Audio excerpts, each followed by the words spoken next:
Hi everybody, it's Bob Tucano here today. I'd like to talk about the snatch as a lift that I've been teaching to athletes for over 50 years. One of the problems that I frequently run into is that people think that the snatch is terribly difficult. So today I'm largely talking to coaches that are working with new athletes or to athletes that are facing difficulties mastering this lift. Now, as I discuss the snatch, these principles also apply to the clean and jerk as well. If we look at the panorama of athletic events that you can learn, I would say that snatches and cleans and jerks probably are maybe in the upper middle range of athletically difficult things to do. If we compare the snatches and cleans and jerks to events in gymnastics or diving or figure skating, they're really not that difficult. And the reason they're not that difficult is because we're not trying to reach a certain aesthetic standard or exceed that standard. Rather, what we're trying to do is use the body in the most efficient way, and that involves using multiple joints and also using the muscles in different ways, not just in contraction, but also in relaxation of the muscles and in isometric contractions. You've got to move a lot of joints in a very precise manner with very precise timing. In traditional weight training movements, all you're focusing on is contracting the muscles and not relaxing the muscles. In snatches or cleans and jerks, you're going to have to contract some muscles and at the same time relax other muscles and at the same time perform isometric contractions. So what we're talking about here is something that's neurologically more challenging, and we're not doing it for the purpose of aesthetics. We're doing it with the intention of being technically proficient so that we're using the strength in our bodies in the most efficient way. So what you're going to see in this video is a series of instructions about the best way to correctly perform the snatch lift so that you're using your muscles in the most efficient and proficient way.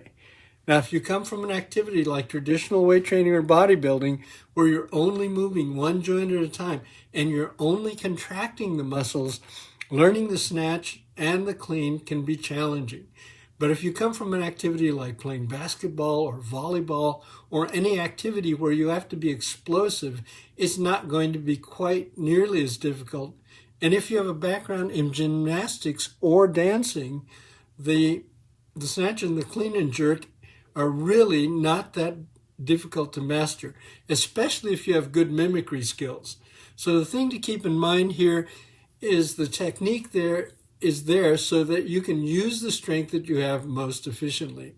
What you're going to see in this video is a series of instructions, the best way to most efficiently perform the snatch so that you're using your muscles in the most efficient and proficient way. Good luck.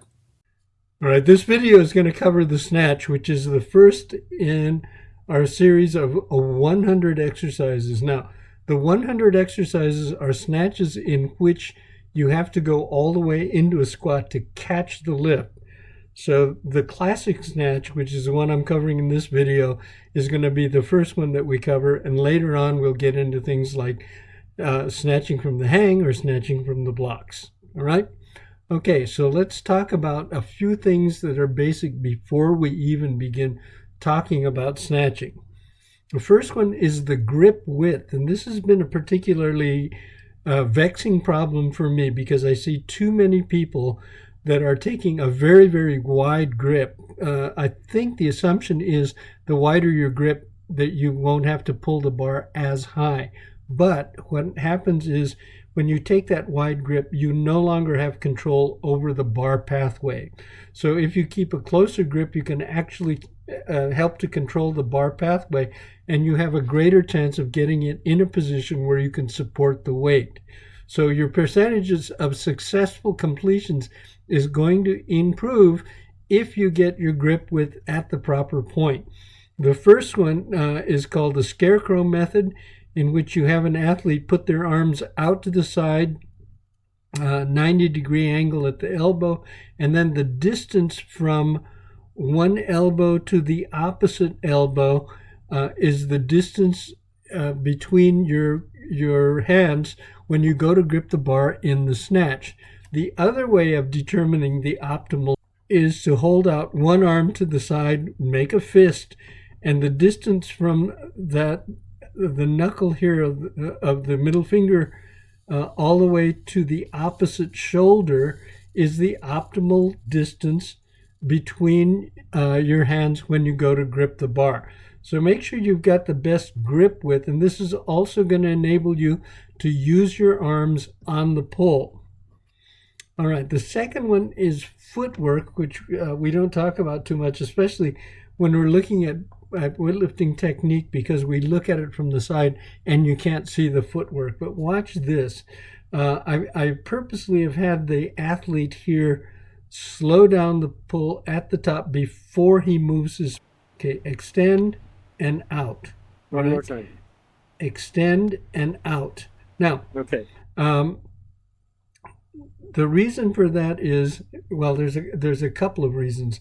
Number one, if you get all the way up on your toes as you plantar flex the ankles, extend the knees, extend the hips, that means that you're going to generate the greatest amount of power going to the bar. All right.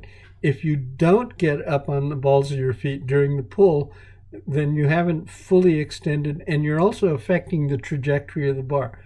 The second thing is when you lift your feet slightly, you unlock the muscles that have gone to extend your hips, and now they can begin to flex your hips, which is going to enable you to drop down faster.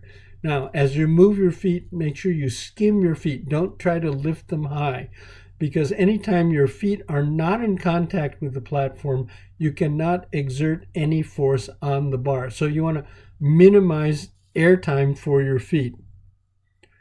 The hook grip, this is going to give you the best grip, the best chance of holding onto the bar.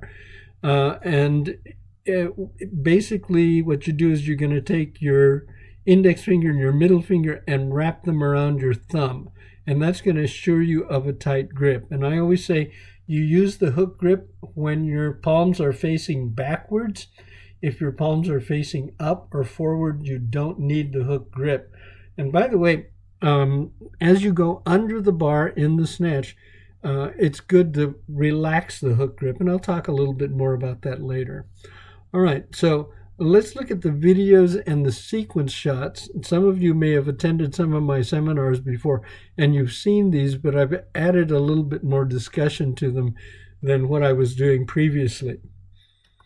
Okay. And this is a video. The lifter is Charles Chatong. Charles was a pretty good intermediate lifter for me, and he was quite enthusiastic about doing snatches.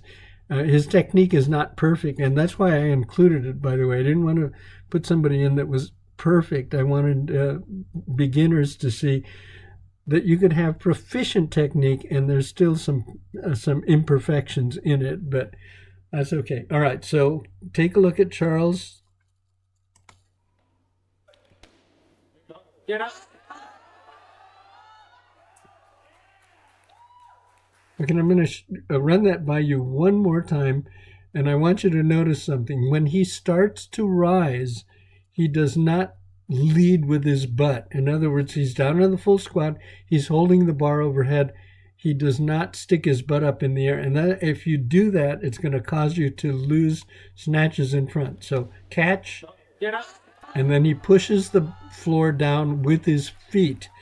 Okay, a lot of people will snatch a weight perfectly well, and then they'll lose the weight forward because they start to rise by raising their butt. And he didn't do that in this case, which is very good.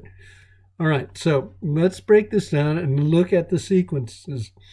All right, a couple of things to note here. Shoulders are in front of the bar. The back is flat. And we've got 3 points to look at here. The bar, the shoulders, the hips. They are all three going to go up at the same speed at the start of the pull. Oh, one thing I failed to mention, I need to mention this.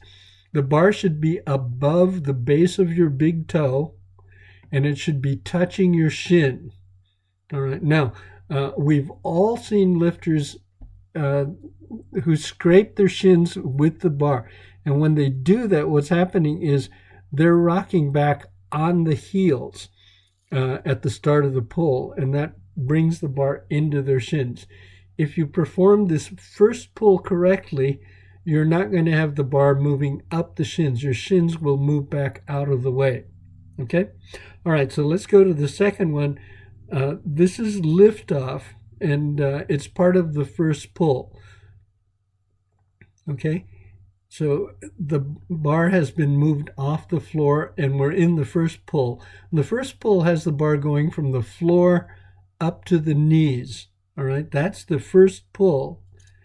And if you'll notice, again, shoulders, hips, bar. Those 3 points go up at the same speed. So they started like that, and they're going up at the same speed until the bar gets to the knees. All right, now there's the bar at the knees, and if you look at the shoulders, the hips, the bar, those 3 have gone up at the same speed. That back angle hasn't changed. Bar, shoulders, hips, all 3 moving at the same speed. So that's the completion of the first pull. Now, there's another part that a lot of people don't talk about when they're talking about technique in the snatch, and that's in going from the knee, the bar going from the knee to this position. This position is called power position, and it's called that because it's from this position that a human being can generate the greatest amount of power, because it is at this point that he can extend the hips, extend the knees, and plantar flex the ankles. And those 3 joint movements will cause the bar to move upward as fast as it possibly can. All right, so it's absolutely important to hit this position. Now, you'll notice that the shoulders are still ahead of the bar at this point. Okay, and the reason for that is that by having the shoulders here, this is going to put the center of pressure on the ball of the foot. And I'll cover that a little bit more in a couple of more slides. All right, so this shows the extension of the hips, extension of the knees, and plantar flexion of the ankles, just before the final plantar flexion of the ankles. This is going to generate the bar having the most speed that it possibly can in a vertical direction. Okay. Now, here's the part that I need to emphasize. This study was done by Dr. John Garhammer, who's probably the foremost biomechanist in the world about weightlifting movements. And he has researched this very thoroughly. This study was done on 3 national or international caliber lifters. And we're seeing that there is some variation, but we're also noticing a pattern. Liftoff is in the dark blue circle. Okay? The dark blue circle is liftoff. All right?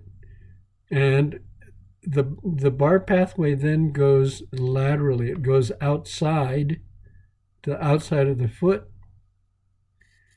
And when the bar gets to the knees, the center of pressure is here at the heel, at the heel, at the heel. But it doesn't go so far back on the heel that you're planted and you can't come forward.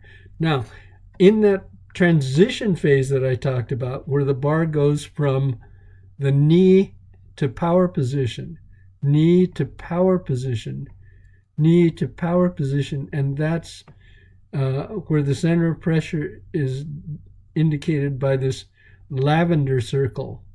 All right, so floor, knees, power position, floor, knees, power position. And if you are working with athletes, or if you are an athlete, you might want to try and feel what these positions feel like on your feet. And this is one of the reasons why, if you've got a really stiff sole on a weightlifting shoe, you might not be able to feel these. All right, and then now we're dropping down. Now there's people are talking about the third pull, and part of the reason for that rationale of coming up with the concept of the third pull was to say that that's where you bend your arms. That's where you use your arms in the pull. Because for years, people have tried to get weightlifters to not use their arms prematurely. Guys do that a lot more than women do. They overuse their arms in the pull. So somebody came up with the idea of, let's say there's a third pull and you use your arms there. Whether you use your arms that way or not is not really that critical. But at any rate, as you go under the bar, there's never been a study that I've seen that shows that there is such a thing as a third pull. But you can do a couple of things to accelerate your going under the bar and dropping into the bottom position. The first one is hip flexion. When you fully extend the hips in the pull, then you want to flex your hips so that this angle closes down as quickly as you possibly can. And you do that again after you've gone all the way up on balls of your feet with plantar flexion. So that's one thing you can do. Now, as soon as the bar gets above your head, because your head is dropping down as the bar is going up, you can begin to push yourself down under the bar with your arms. And a lot of people don't do that. And if you do that properly, then you have some control over where the bar is going to end up. And then as you push down, you're going to push into that locked arm position and keep you from being called for having too much arm bend or too much elbow flex. All right, so here we are at the bottom, and because Charles has been pushing with his arms, he's going to lock the elbows and support the weight overhead, and he's not going to be called for press out. Okay, so those are the critical points of the snatch technique that people should be paying attention to. All right, and here are some rep and set schemes.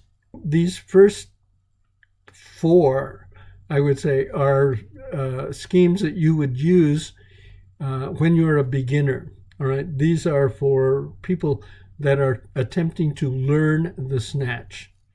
All right, then as you get to be a little bit more sophisticated, you might use this one, this one, this one. These three, you would use these during preparation mesocycles in order to get enough reps in. And in some cases, you might want to have 4 reps at 60% and 4 reps at 70% before you go to the 80% with 4. And in some training programs, you may even go 85% for 3. All right, so that's to get the rep count up. But you don't want to go much heavier than that during preparation cycle, because during preparation cycle, you should be beating your body up pretty well. Then as we get to this rep scheme, set and rep scheme, we're now in pre-competition. All right, so we're not stimulating the endocrine glands here. We are now trying to stimulate the nervous system. And then these really put an emphasis on the nervous system. And just singles to max, that's one way to do it. And then this is what the Bulgarians were doing. They would go singles to max. They would take 10 kilos off of that and do 1, add 5 kilos and do 1, and then go back to the max they achieved here and do that for 3 waves. Okay? And then this one, this is a scheme that you would use as you're transitioning from preparation to pre-competition, because it's got some nervous system stimulation here and then some hypertrophy of the muscles here. Okay? All right, so how often should you do snatches? If you're a weightlifter, you need to be doing them 2 to 3 times a week. All right? And think of them as a skill. Just like you would practice serving in tennis, or you might practice an outside jump shot in basketball. Snatching is a skill that needs to be practiced. The trouble is, because it's putting a stress on your body, you can only do it so many times. So you need to consider each repetition that you do as something precious. It's something that you're using not just to get stronger, but also to get stronger in a specific pattern and to improve your technique. And then when are you going to stop doing snatches? You probably won't do any during the transitional week that comes at the conclusion of a major macro cycle. And then if and when you decide to retire from competition, you may well not want to do snatches because it's beating up your body too much, as will the clean and jerk as well. All right, and finally, let me close with this. The goal is to have a clean and jerk that's between 122 and 128% of your best snatch. And if we look at it the other way, the goal would be to have the ratio of your snatch to clean and jerk in the 78 to 82% range. And if you achieve these ranges, they indicate that your training program is properly planned and or that your body weight is at the appropriate weight for your particular height. And let me close with a little story. We used to have a lifter in this LWC or WSO, whatever you want to call it, a guy named Mike Townaway who wanted to be, or who did actually become a long distance runner and tried to be a weightlifter at the same time. And he came to one meet. This was back in the days when we only had 2.5 kilo increments that you could take in the competition. He weighed about 60 kilos. He snatched 82.5 kilos and clean and jerked 85 kilos. And that's what happens when you don't have enough muscle for your particular height, because you need a certain amount of muscle to move those levers that are that long. Okay, hope this has been helpful, and this is only part of a series. We're going to cover a lot of exercises in this series, and I hope that they will help you to become the weightlifter that you'd like to be. Okay, thank you very much.